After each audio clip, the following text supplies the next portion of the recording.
Assalamualaikum warahmatullahi wabarakatuh. Jumpa lagi dengan Ibu Nurhayati dalam pembelajaran biologi. Kali ini Ibu akan melanjutkan membahas tentang sistem gerak. Sistem gerak dibangun oleh tulang dan otot. Tulang-tulang akan membentuk rangka. Pada video Ibu sebelumnya, Ibu telah membahas tentang tulang. Kali ini Ibu akan membahas tentang otot. Fungsi otot. Yang pertama adalah sebagai alat gerak aktif, karena otot memiliki kemampuan untuk berkontraksi, menggerakkan tulang. Yang kedua, menopang dan mempertahankan postur tubuh. Otot menopang rangka dan menahan tubuh dari gaya gravitasi bumi saat berada dalam posisi berdiri dan duduk. Yang ketiga, dapat menghasilkan panas untuk mempertahankan suhu normal tubuh. Sedangkan sifat-sifat otot rangka adalah sebagai berikut. Yang pertama, kontraktilitas, yaitu serabut otot dapat berkontraksi dan meregang. Dalam keadaan istirahat, keadaan otot tidak benar-benar kendur, tetapi mempunyai ketegangan sedikit yang disebut dengan tonus. Tonus pada tiap-tiap orang berbeda-beda, tergantung dari umur, jenis kelamin, dan keadaan tubuh. Yang kedua adalah eksitabilitas, yaitu serabut otot akan merespon dengan kuat bila distimulasi oleh impuls saraf. Yang ketiga, ekstensibilitas, yaitu serabut otot memiliki kemampuan meregang melebihi panjang otot saat relaksasi. Dan yang keempat adalah elastisitas, yaitu serabut otot dapat kembali ke ukuran semula setelah berkontraksi. Kita lanjutkan dengan struktur otot rangka. Area otot rangka terbagi menjadi tendon dan empal otot. Tendon adalah bagian otot yang melekat pada rangka. Tendon terdiri dari origo dan insersio. Origo atau biasa disebut dengan kepala otot, yaitu ujung otot yang melekat pada tulang yang tidak bergerak saat otot berkontraksi. Sedangkan insersio atau insersi biasa disebut dengan ekor otot, yaitu ujung otot lain yang melekat pada tulang yang bergerak saat otot berkontraksi. Coba kalian perhatikan gambar berikut. Origo, ini adalah origo dan ini adalah insersi. Sedangkan empal otot atau ventrikel adalah bagian tengah otot di mana tempat terjadinya kontraksi otot. Secara keseluruhan, otot rangka dibungkus oleh epimisium. Epimisium ini merupakan jaringan ikat. Di dalam epimisium terdapat beberapa berkas otot yang disebut dengan fasciculus otot. Fasciculus otot dibungkus oleh perimisium. Fasciculus otot terdiri dari serat-serat otot. Serat-serat otot dibungkus oleh endomisium. Serat-serat otot terdiri dari sel-sel otot. Sel-sel otot dilapisi oleh membran yang disebut dengan sarkolema.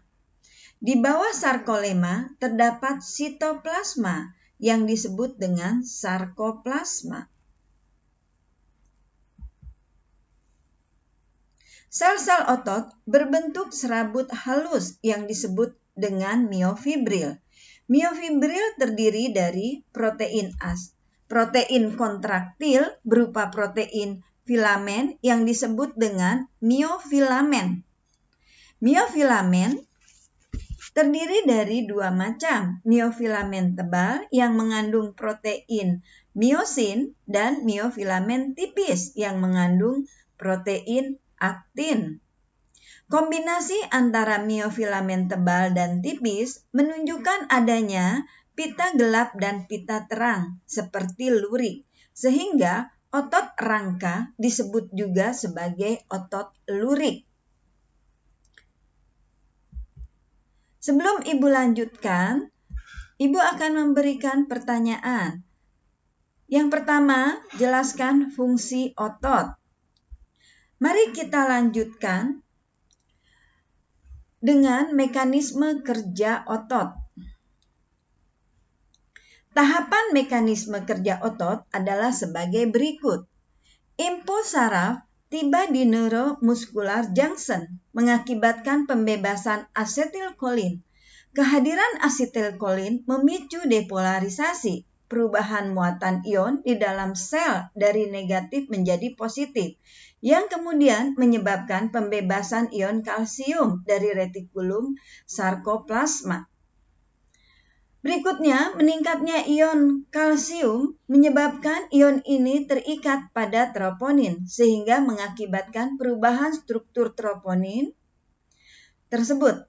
Perubahan struktur troponin karena terikatnya ion kalsium akan menyebabkan terbukanya daerah aktif tropomyosin yang semula tertutup oleh troponin. Hal tersebut membuat kepala myosin mampu berikatan dengan filamen aktin dan membentuk aktomyosin.